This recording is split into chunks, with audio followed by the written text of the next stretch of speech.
Bonjour les amis, nous commençons un nouveau podcast café avec spiritisme et nous profitons des commentaires de Victor Hugo. Il nous dit: dans l'épisode d'aujourd'hui, nous allons réfléchir sur le chapitre 5, verset 48 de l'apôtre Matthieu. Soyez donc parfaits, comme votre Père céleste est parfait.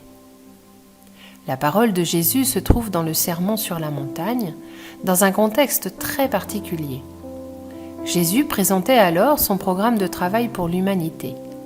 Les ouvriers de la première heure, d'Abraham à Moïse, avaient accompli le service béni d'annoncer la présence divine dans le cœur humain. L'idée du monothéisme n'était pas simplement une question de croyance en Dieu, mais plutôt du lien profond entre le Créateur et la créature, de cette action présente, aimante et continue de Dieu envers ses enfants. Et au-delà de nous parler de Dieu, ils sont aussi venus rappeler l'importance de l'amour qui commence à couler dans le cœur humain et à se déverser sur le prochain. Le Christ, respectueux des leçons des premiers temps, cherche alors à élargir la compréhension de chacun sur cette expérience d'amour. Qu'elle ne soit pas seulement liée à Dieu, à soi-même et à l'autre, mais le nouvel ingrédient apparaît sur la liste, le dénommé ennemi. Et pour cela, dans cette conception de l'ennemi, il faut considérer ici ces cœurs pour qui parfois nous cultivons l'inimitié, avec lesquels il y a attaque mutuelle. Pour ces cas, Christ est venu relever le niveau des leçons et de l'apprentissage.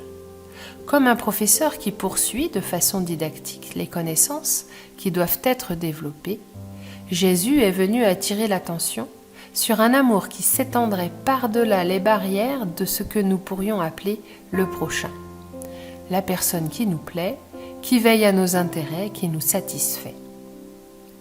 Penser à l'ennemi, c'est penser à l'amour au-delà de l'intérêt. Et ainsi, face aux âmes que nous voyons liées par des sentiments moins dignes, ce sont elles que Jésus nous invite à aimer. Car seul l'amour est capable de dissoudre la haine, de nous libérer des carcans, des sentiments les moins dignes, de nous libérer de la condition d'esclave du passé, de nous aider à cheminer vers la vie. Le simple fait d'aimer notre prochain ne sera pas suffisant pour que nous atteignions le but divin d'être profondément avec Dieu, car la colère sera, à un moment donné, ce sentiment qui représentera la barrière non pas de Dieu envers nous, mais de nous envers lui, puisqu'être en communion avec le Créateur signifie que nous vibrions en pensée et en sentiment en harmonie avec lui. Jésus, en tant que celui qui nous appelle dans ce rôle de révélateur à cette intimité qui se développe, qui s'établit de manière plus profonde, au-delà de ce que nous pouvons percevoir dans les moments présents. Jésus attire notre attention pour que nous cultivions un sentiment différent envers les ennemis.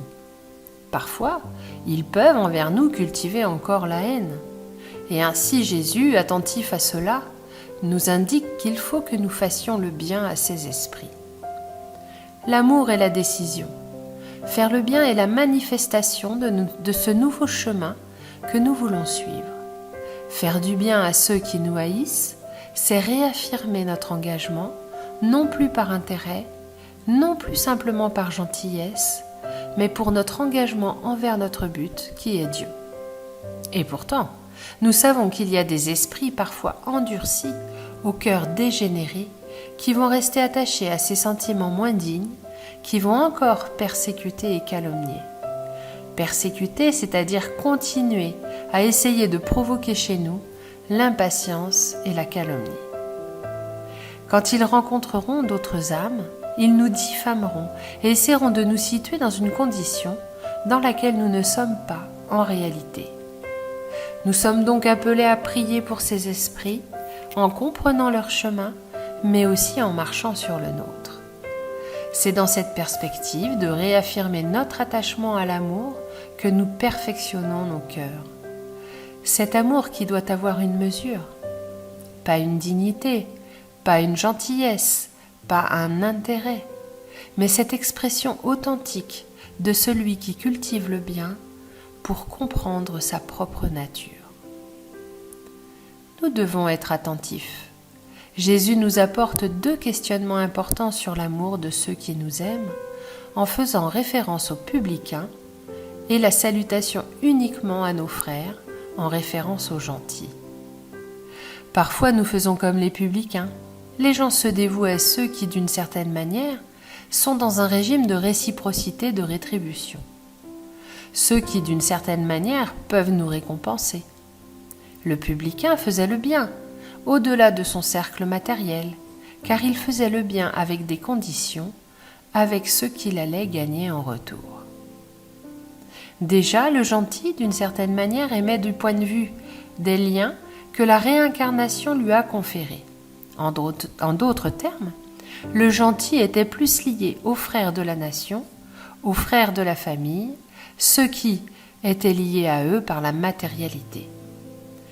Tant que les publicains orientaient leur amour en raison des intérêts, les gentils aimaient pour des raisons d'ordre matériel. Et c'est en cela que Jésus ne néglige pas ses conquêtes de l'amour pour ceux qui nous aiment dans le régime de la réciprocité, de la rétribution, de cet amour auquel les voies de la réincarnation nous invitent. Mais il élargit notre regard, de sorte que nous nous rendions compte que pour être connectés avec Dieu, il sera nécessaire que nous comprenions cette conception bien plus grande de l'amour.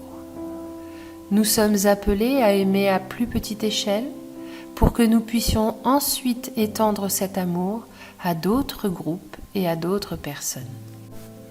Si le publicain aimait celui qui l'aimait, le gentil allait un peu plus loin et était déjà capable d'aimer ses frères. Aimer ceux qui nous aiment, c'est aimer dans un cercle réduit. Aimer les frères, c'est aimer dans une expression un peu plus grande. Et nous sommes toujours appelés à une réalisation plus élevée. Jésus propose, à partir de cet amour pour l'ennemi, la construction du sentiment que nous appelons miséricorde. Victor Hugo conclut : telles étaient mes réflexions d'aujourd'hui. Je vous remercie de votre attention et que Dieu nous bénisse beaucoup. Je vous dis au prochain café avec Spiritisme.